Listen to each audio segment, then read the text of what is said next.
안녕하세요. 진양고 회장이 HLB 주식을 추가 매수한 이슈가 최근에 발생했습니다. 이전 무상증자 때처럼 과거 사례를 공부해두면 대응하기 훨씬 편할 겁니다. 아마 14일을 기억하실 겁니다. 라이브에서 어떤 분이 밝히시길 실제로 다른 종목에도 적용해서 수익을 보시기도 했죠. 저번 시간에 살펴본 건 장기간 2년간의 주가 흐름이었고요. 이번 시간에 살펴볼 건 더 짧은 한 달간 주가를 보겠습니다. 분명 단기와 장기는 다르죠. 그리고 사실 우리는 단기 주가에 더 관심이 많습니다. 말로는 장기 투자한다고 공공연하게 말하는 사람도 오늘 주가는 어땠는지 MTS를 켜보죠. 그리고 호가창을 보면서 공매도가 누르고 있네 이렇게 말하죠. 이렇게 해서는 2년을 버틸 수가 없습니다. 굉장히 힘들죠. 매일매일이 고통입니다. 그런데 사람인 이상 매일 주가를 안 볼 수가 없습니다. 그래서 장기 투자가 힘들다고 생각합니다. 왜? 주가를 안 볼 수가 없으니까요. 제가 예전에 슈퍼개미 박용호님의 강연을 우연찮게 실강으로 듣게 된 적이 있는데요. 주가 확인하냐고 누가 질문하니까 주가는 보긴 보지만 잘 확인 안 하고 가끔 본다고 답변했습니다. 농부처럼 투자하는 분이죠. 장기 투자자의 대표격이라고 보면 됩니다. 장기 투자하는 슈퍼개미는 이렇게 주가를 매일 확인하지 않아야 합니다.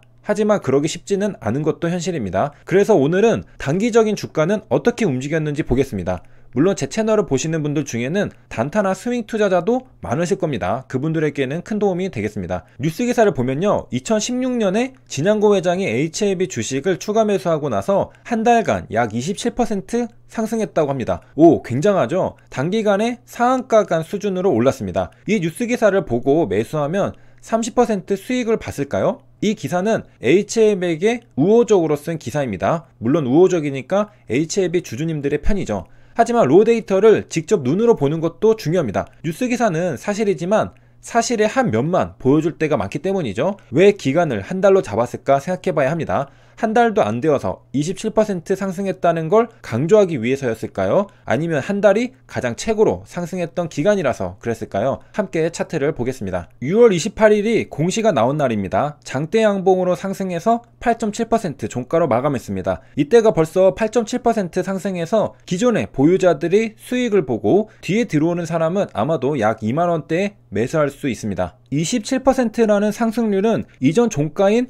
18,000원을 기준으로 한 걸까요? 8.7% 오른 2만원을 기준으로 한 걸까요? 이후 주가를 보면 이해가 될 수 있습니다. 한 달 뒤 차트입니다. 7월 28일이죠. 딱 한 달이 지났습니다. 어떻게 봐도 장대 양봉이라고 할 만한 게 보이지가 않습니다. 27% 수익률은 잘 안 보이죠. 2만원에서 최고 23,000원까지 수익률은 15%입니다. 그러니까 저 18,000원 기준으로 23,000원에 도달했을 때의 수익률이 27%인 겁니다. 계산기로 계산해보면요, 18,000원에서 23,000원을 갔을 때 수익률이 바로 27%입니다. 분명 주가가 상승하긴 했습니다. 27%가 결코 작지 않죠. 하지만 숫자로 보는 것만큼 장대 양봉이 나오고 급등하고 그런 흐름은 아니었다는 겁니다. 그보다는 그저 평소의 주가 흐름과 비슷했습니다.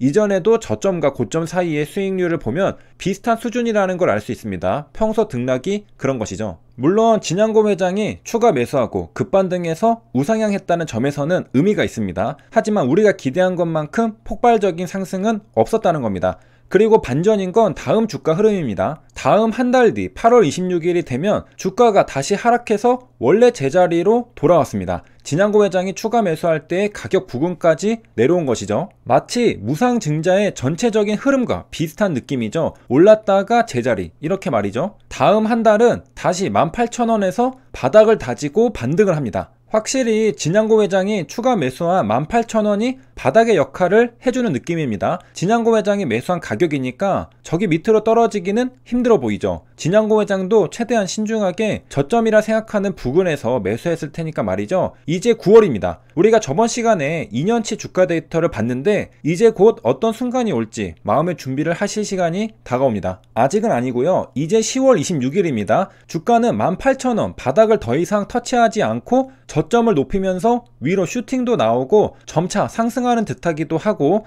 전체적인 틀에서 봤을 땐 2만원대에서 그냥 횡보하는 것도 같습니다. 그런데 이제 곧 그날이 다가오죠. 11월에 벌써 그런 낌새를 보여줍니다. 11월 9일에 밑꼬리가 마이너스 11%나 보이면서 순간 급락할 것 같은 모습을 보여줬습니다.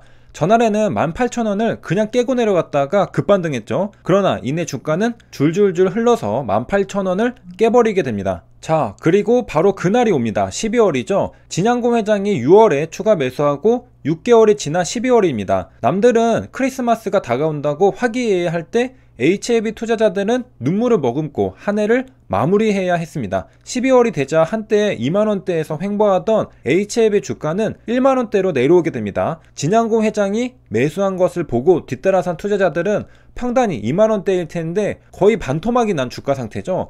진양공 회장이 추가 매수했다고 그 매수한 가격 18,000원이 절대적인 지지선은 아니었다는 겁니다. 얼마든지 깨고 내려올 수 있고요. 실제로도 깨고 내려왔습니다. 그리고 이런 경우는 처음이 아닙니다. 이보다 훨씬 예전에 HLB에 처음 투자가 들어갈 때는 주가 하락폭이 이보다 심했습니다. 하한가를 맞고 심하게 내려간 적도 있었죠.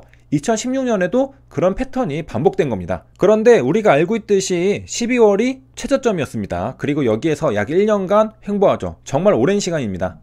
이건 2017년도인데요. 이렇게 위아래로 등락을 보이면서 올랐다 내렸다 횡보합니다.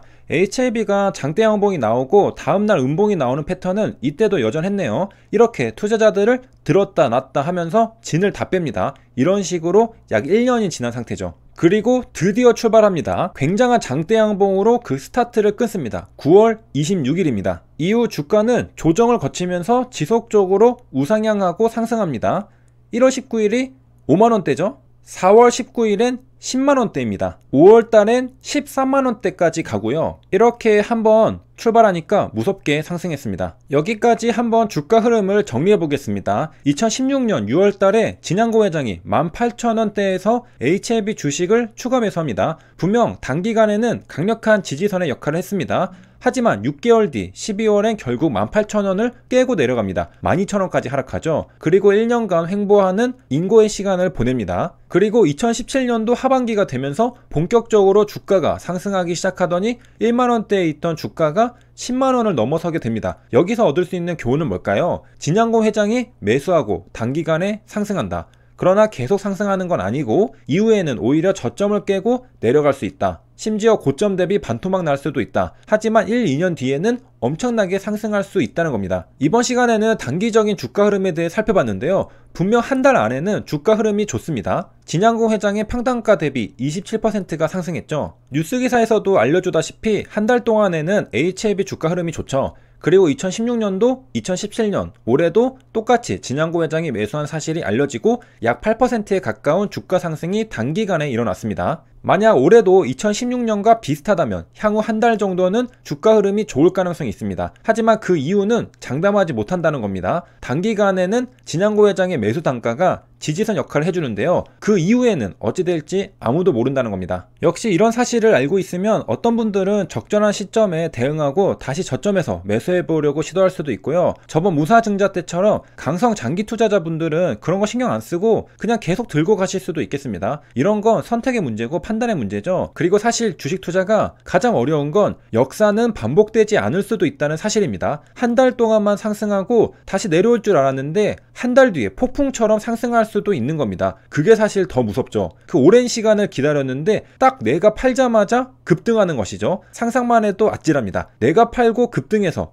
너무 아쉬운 마음에 정말 고점에 눈 딱 감고 들어갔는데 이제 고점 찍고 내려오면 완전히 반대로 매매하는 겁니다. 그럴 바에야 차라리 그냥 쭉 들고 가는 게 오히려 마음 편할 수도 있는 것이죠. 이래서 주식 투자는 어려운 것 같습니다. 여기까지 시청해주셔서 감사합니다.